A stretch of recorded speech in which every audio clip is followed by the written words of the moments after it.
title, the 165,000 apartment that sways 90 centimeters. Inside Shanghai's most dangerous luxury disaster visual. Fast-paced, high-contrast B-roll of the ultra-luxury Pudong skyline. Dramatic drone shots pan over a terrifyingly slender, white concrete grid tower piercing through the low-hanging fog. Red text flashes across the screen, 100% sold out. 165 million left suit. Critical facier.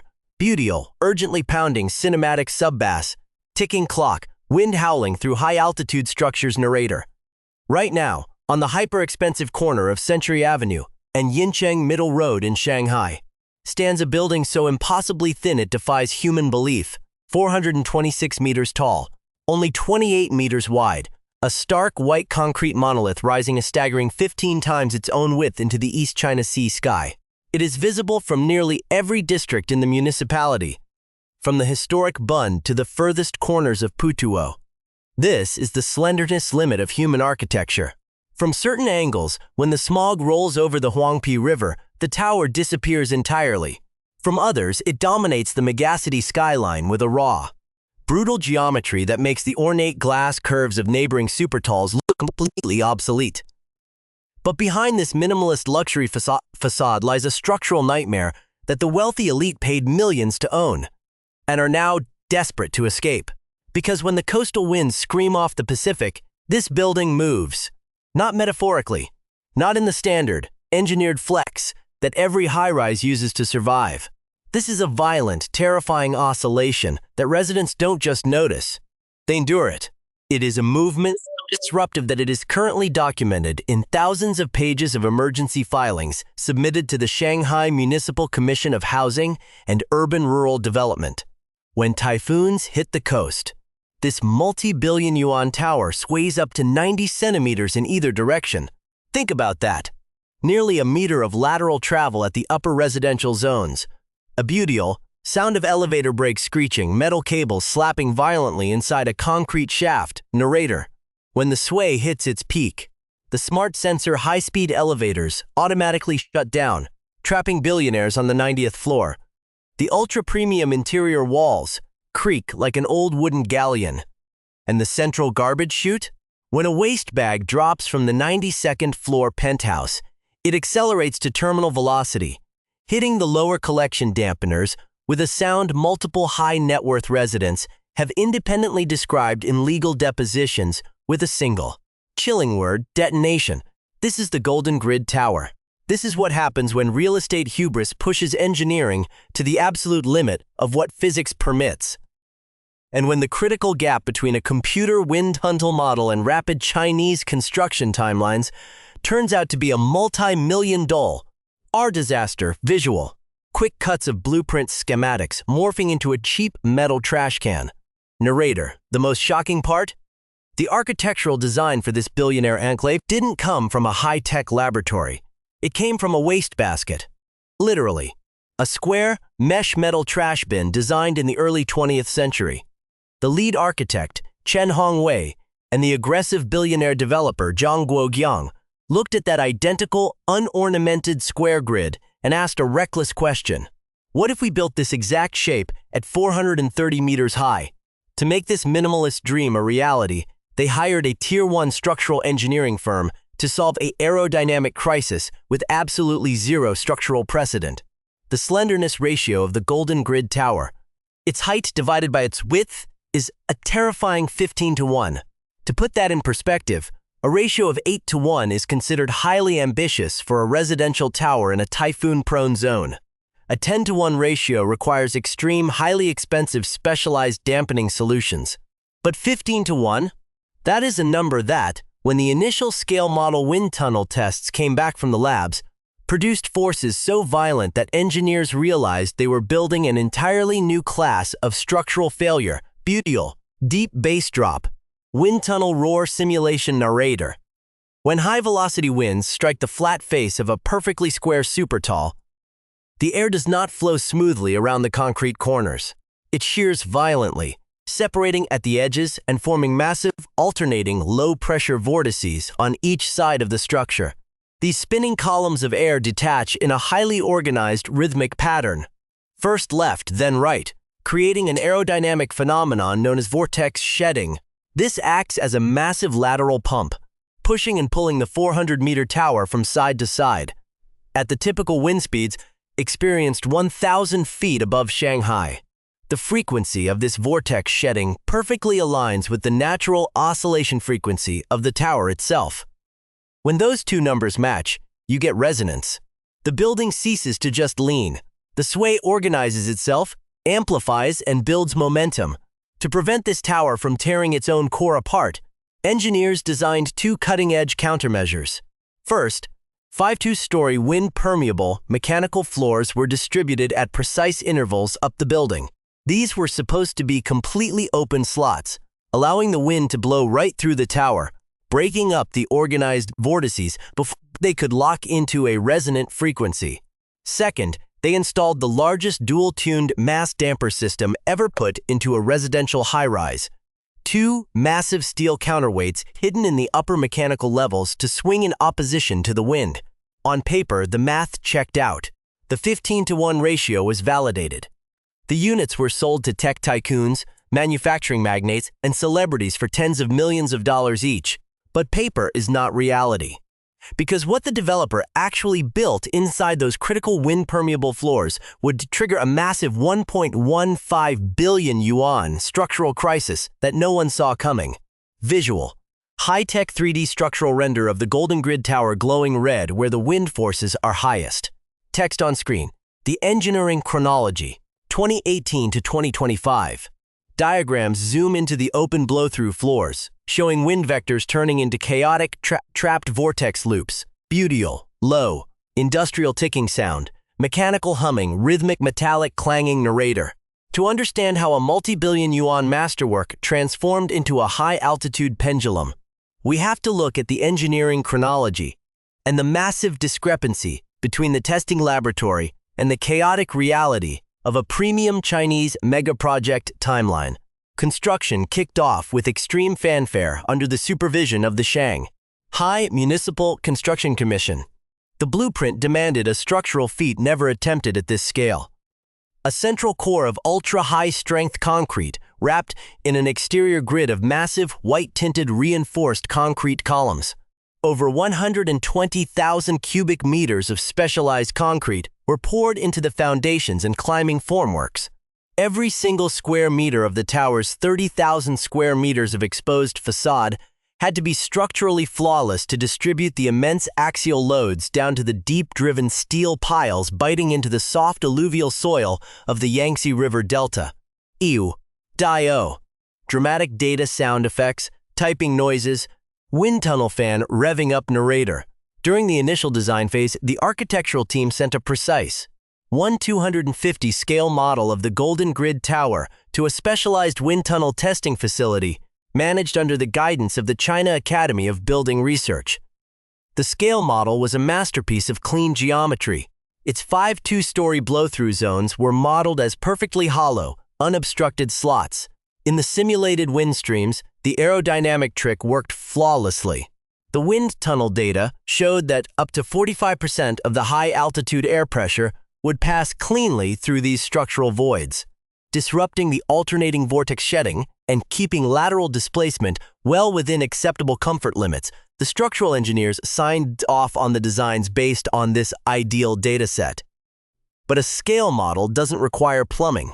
A scale model doesn't need high-voltage electrical conduits, massive fire suppression water reservoirs, or heavy HVAC machinery to support 72 floors of elite residential real estate. Visual, blueprint cross-sections flashing on screen, showing the clean space being crammed with heavy mechanical equipment, industrial pumps, and thick steel support structures. Narrator, when the construction teams actually reached those critical mechanical floors, reality collided with aerodynamic theory. These 5 two-story gaps could not be left as open, empty sky terraces.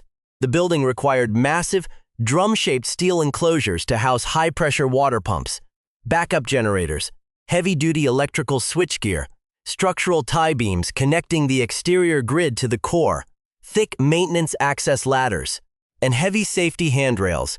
Instead of an open wind channel, the builders packed these levels with solid, dense industrial infrastructure. The wind-permeable floors were essentially choked out. The wind tunnel tests had been calibrated to a building that simply did not exist. When typhoons and seasonal gales slammed into the completed tower, the air could no longer pass through unimpeded. The wind struck the heavy mechanical enclosures, creating massive resistance. Instead of disrupting the vortex shedding, the choked floors allowed the organized columns of low-pressure air to form with terrifyingly coherent rhythm.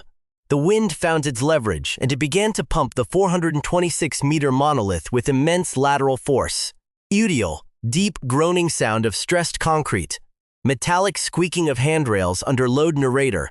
The structural consequences were immediate, severe, and thoroughly documented in secret inspections conducted between 2022 and 2025. Because the wind was loading the building far beyond the parameters established by the computer models, components began to fail from extreme structural fatigue, according to internal maintenance logs leaked during subsequent court filings. Inspectors discovered widespread metal fatigue, cracking along the heavy handrail attachments, and exterior architectural brackets on multiple mechanical floors. These handrails, which were supposed to sit in a calm zone of free-flowing air, were instead acting as accidental sails, absorbing thousands of kilonewtons of unmitigated wind load. Worse yet, the massive dual-tuned mass damper systems. The two giant steel counterweights suspended on the upper structural levels were being forced to operate at their absolute mechanical limits. Instead of minor, smooth corrections to damp out occasional movement, the dampers were constantly traveling up to 3 meters in either direction, working around the clock to fight the severe, organized resonance caused by the failed blow-through strategy. The heavy hydraulic systems were overheating, and the internal core walls surrounding the damper chambers began showing early signs of micro-fissures from the immense kinetic energy being transferred back into the concrete spine of the building. Visual.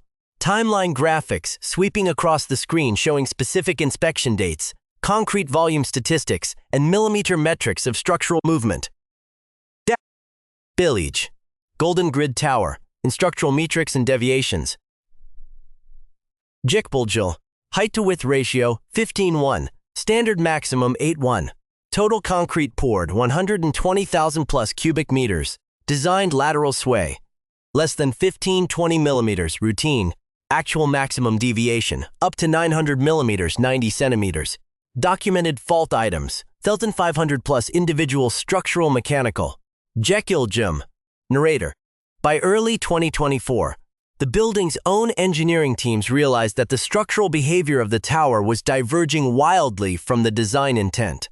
While the foundation piles remained firmly anchored in the deep soil, the superstructure itself was behaving far too flexibly.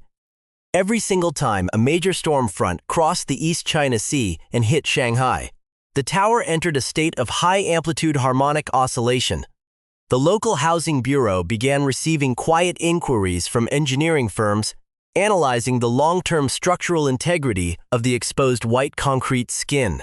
Microscopic movements across a 400-meter height mean that the concrete grid is constantly under alternating cycles of intense tension and compression. Forces that raw, unprotected concrete was never meant to sustain without degrading. The clock was ticking, the materials were fatiguing, and the elite residents inside were about to find out exactly what happens when luxury real estate ignores the laws of fluid dynamics. Visual, B-roll of mega skyscrapers in Shenzhen and Guangzhou under heavy cloud cover. Text on screen, the slenderness crisis. Cross-provincial comparisons. The camera pans across dramatic architectural silhouettes before flashing back to the stark, white concrete grid of the Golden Grid Tower in Shanghai. Audible, deep, ominous drone music. Rhythmic synthesized bass pulses. Electronic radar pings. Narrator. To truly comprehend the structural crisis unfolding inside the Golden Grid Tower, we have to look across mainland China's ultra-dense urban landscape. This is not an isolated architectural anomaly. It is the latest, most extreme manifestation of a systemic slenderness crisis threatening the country's modern architectural prestige. Over the past 2 decades, China's Tier 1 cities have become a hyper-competitive testing ground for radical high-rise engineering. pushing structural slender ratios to heights that leave global engineering firms holding their breath. When you build at a 15-to-1 ratio, like the Golden Grid Tower in Shanghai, you enter a dangerous engineering territory where the primary threat to a skyscraper isn't downward gravity. It is lateral aerodynamic force. And mainland China has already experienced severe warning signs that high-rise towers are becoming acutely vulnerable to these hidden atmospheric currents. Visual, dramatic archival footage of the Seg Plaza evacuation in Shenzhen, showing thousands of terrified citizens fleeing down the streets as the massive tower visibly oscillates against the sky. Narrator, look no further than Shenzhen, the tech capital of Guangdong Province.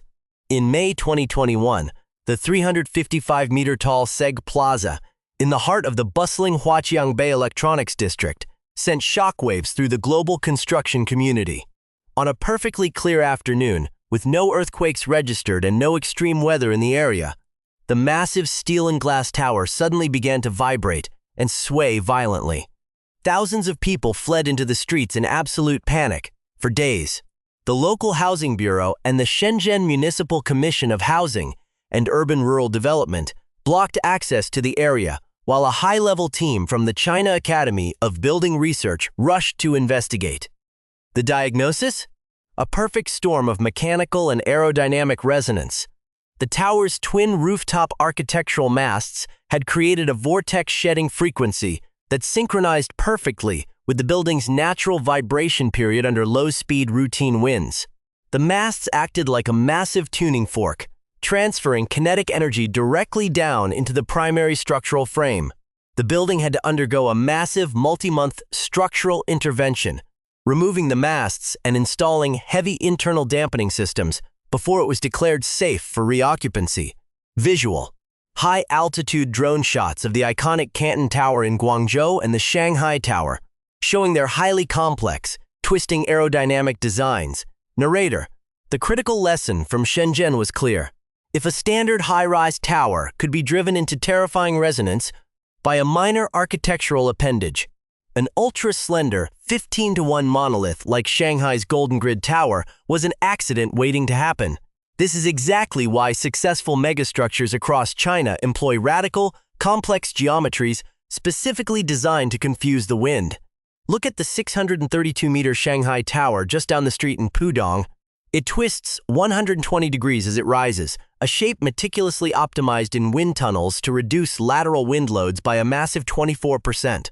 Look at the Canton Tower in Guangzhou, which utilizes an open, hyper-complex steel exoskeleton that lets the coastal gales pass directly through its hollow center, preventing organized low-pressure columns from ever forming. Even the iconic CITIC Tower in Beijing, the famous China Zun, tapers gracefully at its midsection and flares out at the base to ensure that aerodynamic loads are diffused cleanly across its structural footprint. Beautiful, dramatic transition sound effect, harsh metallic, clanging. Narrator.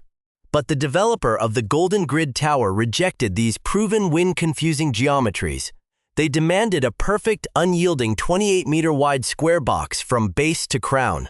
By prioritizing an uncompromising, minimalist visual aesthetic, they chose a shape that is aerodynamically the worst possible configuration for a super-tall tower. A sharp, square concrete edge forces the passing airflow into maximum separation, creating the strongest, most coherent vortex patterns possible. Delquepel Dole, cross-provincial tower geometries and wind management. Jeppel game, tower name, city shape strategy, wind reduction. Pepik, Shanghai Tower, Shanghai, 24% reduction. Canton Tower, Guangzhou, maximum diffusion. CITIC Tower, Beijing, load distribution. Golden Grid, rigid 15-1 square, 0%. Jiquiljum, narrator. By ignoring the lessons written into the concrete of other Chinese megaprojects, the builders of the Golden Grid Tower created a giant, vertical sail in the middle of a typhoon zone. While other nearby towers gracefully deflect the intense gales coming off the East China Sea, the Golden Grid Tower stands completely rigid, absorbing the full brunt of the kinetic energy until the laws of physics force the structure to oscillate. Across the structural engineering departments of Tongji University and the China Academy of Building Research, academic papers began quietly pointing to the tower as a critical case study in architectural overreach. The project proved that no matter how much high-strength concrete or premium steel you pour into a central structural core, you cannot completely overcome the brutal mathematics of fluid dynamics. The tower was operating at the absolute razor's edge of safety tolerances, and as the structural cycles accumulated year after year, the hidden damage inside the tower's white concrete skin was quietly compounding toward a breaking point. Visual, high-contrast, gritty footage inside a luxury residential apartment. The camera focuses on a crystal chandelier swaying rhythmically back and forth in a silent room. Cut to close-up shots of leaks, cracked drywall, and water-damaged high-end furniture. Text flashes. 1,500 individual complaints. The millionaire evacuations. Audio, eerie, low-frequency resonance. Water dripping slowly. Structural creaking of concrete walls. Sudden sharp metallic snaps. Narrator. Behind the sleek, white grid facade of Shanghai's Golden Grid Tower lies a collection of some of the most expensive and unlivable real estate in the entire Yangtze River Delta. For the wealthy elite who purchased these ultra-luxury residences, the dream of living 1,000 feet in the sky quickly mutated into a multi-million yuan nightmare. The structural failures of this 15-to-1 monolith didn't just exist on engineering clipboards, they manifested as a series of terrifying, highly disruptive events that transformed daily life inside the tower into a psychological and physical ordeal. Take the experience of Mr. Li Jun, a tech entrepreneur who spent over 300 million yuan for a sprawling duplex penthouse on the 85th floor. In a detailed, multi-page deposition submitted to the Shanghai Municipal Commission of Housing and Urban Rural Development, Li described the utter terror of enduring a moderate summer gale, a butial, wind howling with intense volume.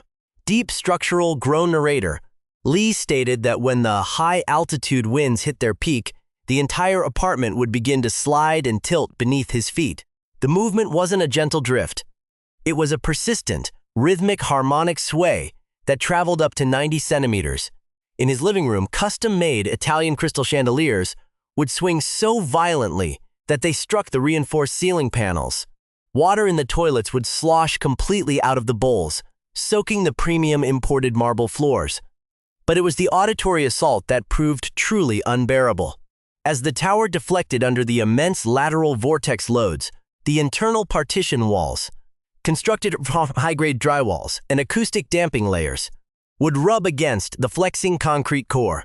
The result was a non-stop, structural screaming noise, a deep, metallic groaning and popping that echoed through the bedrooms all night long. Li and his family found it completely impossible to sleep, experiencing severe motion sickness, nausea, and vertigo inside their own home. They were ultimately forced to pack their bags and flee to a low-rise luxury villa in the western suburbs of Minhang, abandoning an estate they spent a fortune to secure. Visual. 3D animation showing a high-pressure water pipe bursting inside a mechanical shaft, water cascading down elevator banks and through luxury ceilings. Narrator. And the structural movement was causing far more than just psychological distress. It was actively tearing the building's internal infrastructure apart, because the tower was flexing far beyond its modeled tolerances. The rigid mechanical, electrical, and plumbing systems running up the central core were subjected to immense shear stresses. In late 2023, during a seasonal storm front that triggered high-amplitude resonance, a critical high-pressure water main on the 60th floor mechanical level suffered a catastrophic failure. The rigid pipe, unable to handle the intense bending moment of the building's core, snapped completely at its joint. Tens of thousands of liters of pressurized water erupted directly into the primary utility shaft. The deluge cascaded down through the building, completely flooding the main electrical conduits and pouring straight into the high-speed elevator shafts. The water shorted out the advanced smart sensors of the elevator system, immediately disabling 2 of the 4 primary residential elevators. For weeks, ultra-wealthy residents on the upper floors were left stranded, forced to wait up to 45 minutes for a single functioning lift, or walk down dozens of flights of concrete emergency stairs. Visual: B-roll of luxury apartment interiors completely ruined by water, showing warped hardwood floors and peeling designer wallpaper. Narrator: the economic damage from these systemic failures was staggering. In another documented case from early 2024, a wealthy manufacturing magnate from Zhejiang province, Mr. Zhang Wei, had signed a preliminary agreement to purchase a mid-tower unit for a staggering $46 million USD equivalent, just days before the final contract signing. Another major plumbing failure occurred on an adjacent floor. The resulting flood sent a massive wall of gray water tearing through the unit's master suite, destroying millions of yuan worth of custom woodwork, rare silk wall coverings, and integrated smart home automation systems. When Zhang saw the catastrophic damage and realized the flood was caused by structural sway, he immediately pulled his capital out of the deal and walked away.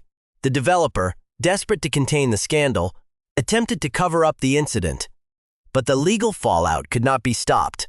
Within 24 months, as plumbing lines continued to rupture and facade components failed, the master building insurance premium for the Golden Grid Tower tripled.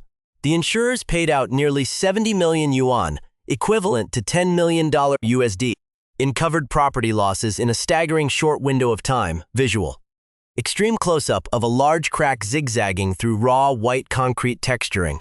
Text on screen: the facade scandal, 330,000 SQFT of cracking, beautiful, sharp crack sound effect, industrial camera shutters clicking rapidly. Narrator: but the absolute worst detail of this high-rise disaster lies on the exterior skin of the building. The Golden Grid Tower features over 30,000 square meters of exposed, premium white structural concrete. During a routine engineering audit in 2024, independent structural inspectors identified widespread micro-cracking and hairline fractures spreading across the white concrete grid. Because raw concrete is highly porous, these cracks allowed moisture from Shanghai's humid, salty coastal air to penetrate deep into the structure, threatening to hit the internal steel rebar and trigger a devastating long-term cycle of concrete spalling and structural degradation. The engineering teams issued an urgent, high-priority recommendation. The developer must immediately apply a specialized, high-durability elastomeric protective coating across the entire 30,000 square meters of the facade to seal the cracks and stabilize the exterior skin. But the billionaire developer, Zhang Guochang, flatly refused. The reason? Pure, unadulterated vanity. A protective coating would slightly alter the matte texture and raw, pristine white tone of the exposed concrete. That specific, unvarnished look was the entire basis of the tower's architectural identity. It was the visual signature that justified marketing the building as an elite, singular work of art above the Pudong skyline. If they painted over it, it would look like any ordinary residential high-rise. The developer deliberately chose the superficial look of the tower over the structural integrity of its protective skin. They chose marketing optics over engineering safety. Duec Vipel Day Sake. Document Repair and Financial Dops Log, 2021-2025. Bijep Blah. Total documented defect items: 10,000 plumbing, mechanical, structural, major internal floods, multiple occurrences, 60th floor and upper core. Insurance premium increase, 300% spike within 24 months. Paid out insurance claims, 70 million plus CNY, 10 million USD. Total lawsuit claims filed, 1.15 billion CNY. Dire, Jija Giblijum. Audio, dramatic, escalating orchestral arrangement.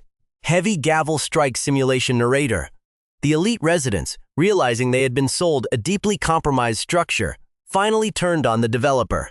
In 2021, the building's newly formed condominium board launched a massive, multifaceted lawsuit alleging systemic fraud, breach of contract, and extreme construction negligence. But the real legal bombshell dropped in 2025. Armed with a mountain of evidence including over 7 million pages of internal corporate emails, design modifications, and over 100 days of grueling legal depositions from construction foremen and structural engineers, the residents filed a second, far more devastating lawsuit. The 2025 filings alleged a massive, deliberate cover-up. The documents proved that the developer's executive team had known about the widespread exterior facade cracking and the failure of the blow-through floor strategies for years. Instead of remediating the issues, they actively concealed the engineering data from prospective international buyers and local municipal housing inspectors. The combined total of the financial claims now stands at a staggering 1.15 billion yuan, the equivalent of $165 million USD. The pristine White Tower was no longer just an engineering failure. It was now the center of one of the largest, most expensive luxury real estate fraud battles in modern Chinese history. Visual, wide, sweeping drone footage of the Shanghai skyline at twilight. The Golden Grid Tower stands illuminated against the gathering night, its hyper-thin profile cutting a sharp silhouette through the low clouds. The camera slowly zooms in on the dark windows of empty penthouses. Text on screen, the risk spreads, future scenarios, UDL, deep, melancholic cello melody, slow synthetic pulse, wind continuing to whistle softly, narrator. Today, the Golden Grid Tower remains standing, a beautiful, deeply compromised monument to human ambition on the corner of Century Avenue. People still live here. The views from the uppermost residential zones remain as jaw-droppingly extraordinary as the initial glossy marketing brochures promised. On a clear morning, central Shanghai is laid out like a miniature model directly below. The historic docks of the Huangpi River curve away to the north. The sprawling industrial ports are visible along the southern horizon, and the massive, hyper-dense grid of this 24 million person metropolis stretches out in every direction from over 1,000 feet in the air. But look closer behind the ultra-premium glass, and the reality is impossible to ignore. The structural crisis of this 15-to-1 tower is not a problem that time will heal. Every single time a seasonal low-pressure system moves across the East China Sea, the building moves with it. The interior partition walls continue to creak and groan under the immense lateral loads. The smart sensor, high-speed elevators still automatically lock up and shut down whenever the high-altitude sway becomes severe enough to cause the heavy steel guiding cables to flap and clash inside their concrete shafts. And somewhere deep within the massive structural gap between the pristine wind tunnel models and the finished super tall, between the clean, open blow-through floors that were promised and the equipment filled, choked mechanical levels that were actually built. 72 floors of some of the most expensive luxury real estate in mainland China are swaying endlessly in the coastal wind. UDL, dramatic musical shift, ticking clock speeds up. Low bass hum amplifies. Narrator. The long-term engineering outlook for this building is incredibly grim. Independent structural experts from across the country have come to a staggering conclusion. The Golden Grid Tower cannot be completely stabilized without dismantling the very structural and aesthetic systems that define its identity. To open up those critical blow-through floors and allow the high-velocity wind to pass through freely as anally designed. The building's massive mechanical infrastructure would have to be entirely relocated. You would have to gut the building's water pumps, electrical systems, and safety frameworks, effectively rendering dozens of luxury floors completely uninhabitable. To stop the structural sway by conventional means, engineers would need to expand the tuned mass damper systems, a modification that would require seizing and hollow out an additional 5 to 8 floors of premium residential space, costing hundreds of millions of yuan in structural retrofitting and real estate buybacks. It cannot be completely stabilized without dismantling its core. It cannot be rebuilt without tearing it down and starting completely over. And it absolutely cannot be ignored. Dequipilgelde, the Golden Grid Tower disaster, systemic impasse, Jipilculib, structural core status, accumulating fatigue fissures, facade concrete condition, microcracking, exposed to coastal hum, remediation viability, low, requires gutting mechanical levels, current status, active litigation, continuously occupied. Jejwigjim, visual, the camera pans out to a massive wide angle of the entire Pudong financial district, showing the tower surrounded by hundreds of other high-rise structures. Text on screen, the edge of physics. UDL, final crescendo, dramatic orchestral swell, sudden, complete silence except for a faint wind howl narrator. As the legal battle over the 1.15 billion yuan fraud lawsuit grinds through the municipal judicial system, the Golden Grid Tower stands as a stark, silent warning to the future of high-rise architecture. It is a physical manifestation of what happens when the relentless pursuit of luxury real estate prestige pushes past the boundaries of structural reality. The building remains a permanent fixture of the Shanghai skyline, a hyper-slender, 15-to-1 white concrete grid swaying almost imperceptibly against the clouds. Inside its walls, it carries a bitter, multi-million-dollar dispute about what it truly means to sell someone a home designed at the absolute edge of what physics will permit. A dispute between the ideal mathematics of an architectural drawing and the brutal, unyielding reality of a building that must look the wind in the face every single day.